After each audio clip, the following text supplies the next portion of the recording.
Welcome back. A fight between neighbors leaves one of them in hospital, the other in police custody.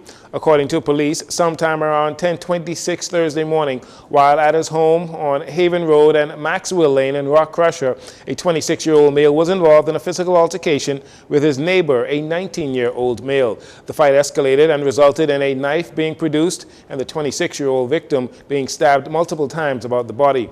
He was taken to hospital in a private vehicle where he is listed in serious condition. Subsequently, police arrested the 19-year-old. Investigations into that matter continue. Meantime, a 34-year-old male and a 33-year-old female are in police custody after they were allegedly found in possession of an unlicensed firearm and ammunition on Wednesday. Around 12:40 a.m., officers, while on routine saturation patrol in the area of 3rd Street, Coconut Grove, observed the driver of a black Nissan Juke acting in a suspicious manner. Officers intercepted that vehicle, conducted a search, and discovered the weapon. Subsequently, the male driver and the female passenger were arrested and taken into custody. Investigations continue into that matter as well.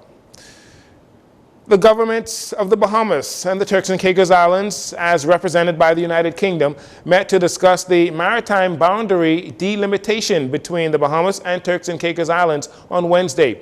During the meetings, delegates engaged in a technical exercise of delimiting an agreed boundary, which is vital for the effective management of the Bahamas' maritime resources, as well as its law enforcement activities in the region. Settling unresolved maritime boundaries in accordance with the international law is a key part of the government's larger national maritime policy initiative. The Bahamas played an active role during the negotiations of the 1982 United Nations Convention of the Law of the Seas to ensure that the rights and unique geographical features of archipelagic nations like the Bahamas were reflected in those provisions. The employment of these tenets are manifested in the Cuba-Bahamas Maritime Boundary Agreement of 2012. The Bahamian team included representatives from the Attorney General's Office, the Department of Environmental Protection and Planning, the Department of Marine Resources, the Royal Bahamas Defense Force, and the Bahamas National Geographic Information System Center. Concerned about the state of morale of the country, Chaplain of the Royal Bahamas Defense Force, Apostle Raymond Wells, challenging political and religious leaders to have a higher standard while serving and leading Bahamians. Not speaking to any particular incident, Apostle Wells says, "We have to be careful of the decisions we make and the things we do. Too much is given, much is required." We who are in leadership role in any capacity, whether spiritual or political, we have a responsibility to have a higher standard. We must be committed to that on all levels. If it's spiritual, you represent the spiritual, you represent God. So you must be committed to making sure that whatever decision you make reflect the God that you say you serve. On a political front, you still stand as the representation of the nation. We look up to your leadership. All right, so we have to be very careful of the decisions we make, the things we do, because it affects the people who are looking up to you. To whom much is given, much is required.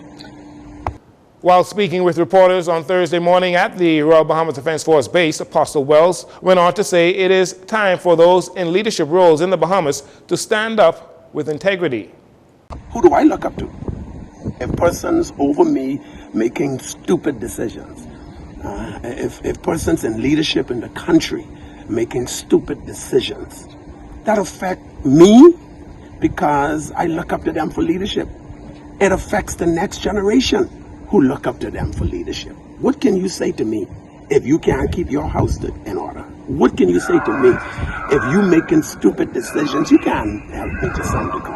So we need men and women in leadership who are going to pull their pants up and be men and women with integrity. That's what we need in our country. Integrity is consistent. It is truth. Truth don't change. What you see in public is what you see in private. Don't start me up. His statement comes after what seems to be a rise in immorality in the country. And finally, on Wednesday, the Royal Bahamas Defense Force proudly recognized the stellar career of Chief Petty Officer Dwayne McGregor, who has officially retired after a distinguished tenure spanning 33 years and 8 months. Chief Petty Officer McGregor began his service back in 1990, demonstrating a steadfast commitment that has left an indelible mark on various sectors within the Defense Force, including engineering, hull maintenance, transport workshop, canteen operations, port security, administration, and squadron management. As for advice for junior Marines, Chief Petty Officer McGregor emphasized the significance of nurturing one's career as he urged them to embrace their roles, maximize opportunities, and set meaningful life goals. That'll do it for your JCN Evening News. Once again, I'm Jareno Saunders. Thanks so much for joining us. This segment of the news has been brought to you by Sun Oil Limited.